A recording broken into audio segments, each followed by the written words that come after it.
Highway के किनारे एक छोटा सा ढाबा, चारों तरफ हरे भरे पेड़ हैं। ढाबा एकदम खाली है। चूल्हे पर मिट्टी की हांडी में मटन पक रहा है और बहुत ही लाजवाब खुशबू आ रही है।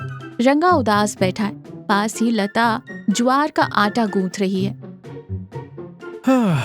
पता नहीं आजकल के लोगों को क्या हो गया है लता। खाने में रंग, अजीनोमोटो और रबड़ जैसे खिंचने वाले नाम दो तो लोग टूट पड़ते हैं।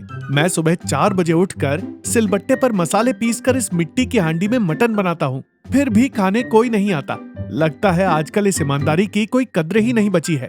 लता मुस्कुराते हुए आटे की लोई बनाते हुए कहती है, आप बेकार ही परेशान हो रहे हैं जी। जिससे असली स्वाद की पहचान होगी वो कहीं से भी ढूंढता हुआ आ जाएगा। हमारा ये देसी नाश्ता, ये गर्मा गर्म ज्वार की रोटियां और शुद्ध देसी घी में बना देसी मुर्गा। इन फास्ट फूड खाने वालों को इसकी कीमत क्या पता। मेरे दादाजी कहते थे, खाना वो नहीं जो सिर्फ पेट भरे, खाना वो है जो जान में जान डाल दे। आप बस थोड़ा सब्र रखिए। तभी रंगा का दोस्त कमलेश हाथ में स्मार्टफोन लिए, आंखों पर स्टाइलिश चश्मा लगाए बड़ी हड़बड़ी में वहां आता है। अरे रंगा, तू कभी नहीं सुधरेगा यार। अपने ढाबे का नाम देख, ये पुरानी कुर्सियां देख, सब बाबा आदम के जमाने का है। पब्लिक को खींचना है तो ग्राफिक्स चाहिए भाई, ग्राफिक्स। कल ही मैं शहर के एक बड़े होटल में गया था। उसने बड़ी सी प्लेट में जरा सा खाना रखा, ऊपर से एक हरी पत्ती सजा दी और सीधा 1000 रुपए का बिल थमा दिया। इसे कहते हैं टैलेंट। ढाबे में खाना बनता है भाई, ये ग्राफिक्स क्या होता है? और एक पत्ती रखने के 1000 रुपए? यही तो मार्केटिंग है जो तुझे नहीं आती। हम तेरे ढाबे का नाम बदलकर रंगास डाइनिंग एंड लाउंज रख देते हैं। मैंने अंग्रेजी में एक मेन्यू कार्ड भी सोचा है। सुन, तेरे इस मटन करी को हम कहेंगे mutton monster in red gravy और देसी मुर्गे को कहेंगे स्पाइसी चिकन चिली चमक। फिर देख पब्लिक कैसे पागल होकर आती है। लता हंसते हुए कहती है, कमलेश भैया, इन्होंने जिस देसी मुर्गे को इतने प्यार से पाला है, अगर आपने उसे चिली चमक बना दिया तो उस मुर्गे की आत्मा भी कभी शांत नहीं होगी। हमारे खाने में कोई मिलावट नहीं है, तो फिर इन नामों में अंग्रेजी की मिलावट क्यों? अरे भाभी जी, आप नहीं समझेंगी। खैर, कम से कम प्रमोशन के लिए एक वीडियो तो बना ले। रंगा, तू ये करछुल पकड़कर एक स्माइल दे। मैं इंस्टाग्राम के लिए एक रील बनाता हूँ। बैकग्राउंड में एकदम ट्रेंडिंग म्यूजिक डालूंगा। कमलेश अपना फोन का कैमरा ऑन करके रंगा के चेहरे के पास लाता है। रंगा चिढ़कर करछुल से कमलेश के हाथ पर हल्का सा मारता है। मुझे ये पोज वोज देना नहीं आता। मेरी हांडी से उठने वाली खुशबू ही मेरा प्रमोशन है। तू ये कैमरा बंद करेगा या नहीं? अफसोस, कल जब इस ढाबे पर ताला लग जाएगा ना, तब तुझे मेरी याद आएगी। बैठ, ऐसे ही मक्खियां मारता हुआ बैठ। दोपहर की तेज धूप है। रंगा और कमलेश सड़क के किनारे खड़े होकर बातें कर रहे हैं। गाड़ियां तेजी से गुजर रही हैं, लेकिन कोई रुक नहीं रहा। देखा रंगा, सुबह से एक भी गाड़ी नहीं रुकी। मेरी बात मान, एक बड़ा सा बोर्ड लिखवा ले, बाय 1 गेट 1 फ्री। एक प्लेट मटन करी के साथ झंडू बाम की डिब्बी फ्री। रंगा गुस्से में कहता है, ये झंडू बाम क्यों बे? अरे तेरा मसालेदार मटन खाकर अगर किसी के सिर में दर्द हुआ तो लगाने के काम तो आएगा। ओए, मैं घर का बना शुद्ध घी और बिना मिलावट के मसाले इस्तेमाल करता हूँ। मेरी करी खाने से सिर दर्द नहीं होता, बल्कि तकदीर बदल जाती है। और ये एक पर एक फ्री देने के लिए मैं कोई साबुन की टिकिया नहीं बेच रहा। अपनी जान लगाकर खाना बनाता हूँ। मेरे खाने का एक क्लास है। तो जा, अपनी हांडी लेकर बीच हाईवे पर खड़ा हो जा। तेरा क्लास क्या है ये कार वाले ही तुझे बता देंगे। अचानक एक बहुत ही शानदार लग्जरी कार जोरदार ब्रेक मारते हुए उनके ढाबे के सामने रुकती है। कार रुकते ही कमलेश डर के मारे 2 कदम पीछे खिसक जाता है। कार से ब्रिजेश काका बाहर निकलते हैं। उन्होंने महंगा सूट पहना हुआ है और फोन पर बहुत ही गुस्से में बात कर रहे हैं। उनके चेहरे पर भारी तनाव है।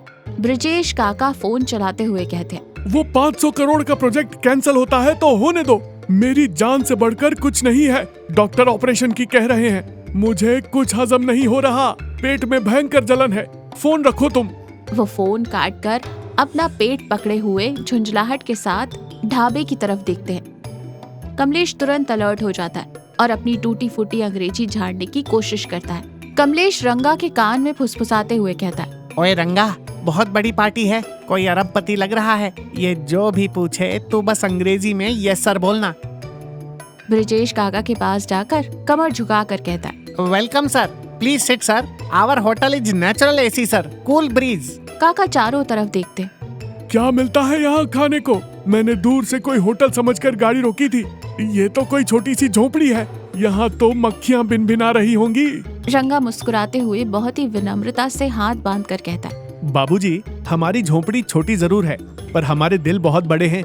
यहाँ पिज्जा बर्गर नहीं मिलेगा, लेकिन गर्मा गर्म ज्वार की रोटियाँ, मिट्टी की हांडी में पका हुआ देसी मटन और देसी मुर्गे का रसा मिलेगा।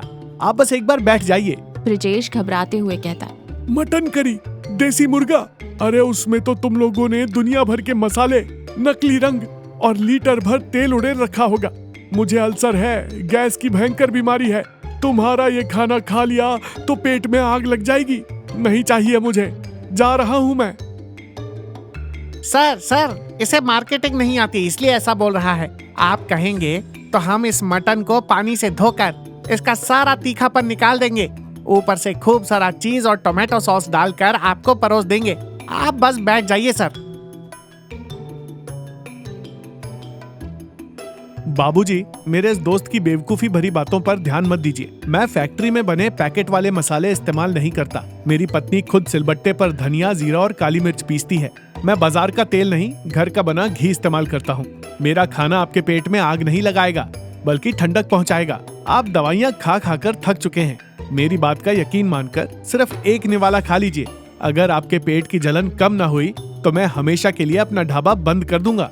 ब्रिजेश काका रंगा की आंखों में वो गजब का आत्मविश्वास और सच्चाई देखकर हैरान रह जाते।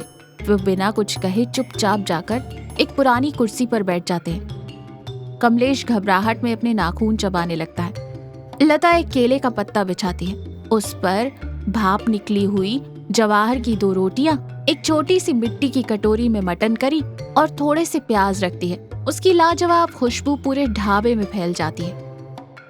ब्रिजेश काका बहुत ही सावधानी से थोड़े शक के साथ रोटी का एक टुकड़ा तोड़ते हैं, उसे मटन की ग्रेवी में डुबोते हैं और मुंह में रखते हैं।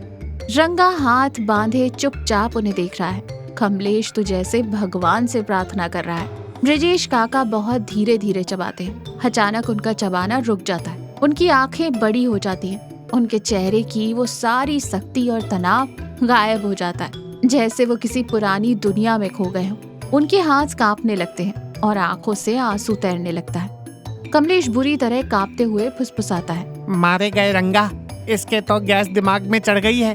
देख, आंखों से पानी आ रहा है। ये अभी पुलिस को फोन करेगा। मुझे मत फंसाना, मैं तो यहाँ से खिसक रहा हूँ। काका हाथ के इशारे से कमलेश को वहीं रुकने को कहते, फिर सिर उठाकर कांपती हुई आवाज में रंगा से कहते, बेटा 2 रोटियां और लाना और थोड़ा सा वो रसा भी डाल देना। रंगा और लता के चेहरे पर एक गजब की खुशी थी। कमलेश का मुंह आश्चर्य से खुला का खुला रह गया। ब्रिजेश काका किसी भूखे बच्चे की तरह वो दोनों रोटियां मिनटों में साफ कर देते हैं। खाने के बाद वो अपनी आंखें पोंछते हैं और हाथ धोते हैं और भावुक स्वर में कहते हैं, मेरे पास हजारों करोड़ की दौलत है बेटा। मैंने लंदन और न्यूयॉर्क के बड़े बड़े 5 स्टार होटलों में खाना खाया है, लेकिन पिछले 10 सालों से मैं जो कुछ भी खाता था वो मुझे दवाइयों की तरह लगता था। कोई स्वाद ही नहीं आता था। हमेशा एक तनाव, एक डर लगा रहता था।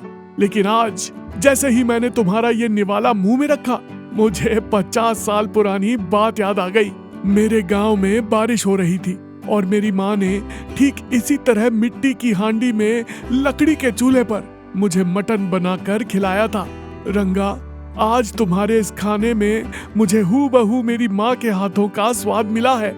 10 सालों बाद आज जाकर मेरा पेट भरा है। मेरी आत्मा को शांति मिली है। रंगा भावुक होकर हाथ जोड़कर कहता है, बाबूजी, आप ऐसे आंसू मत बहाइए। आपको इस तरह तृप्त होकर खाते हुए देखकर मेरा जीवन सफल हो गया।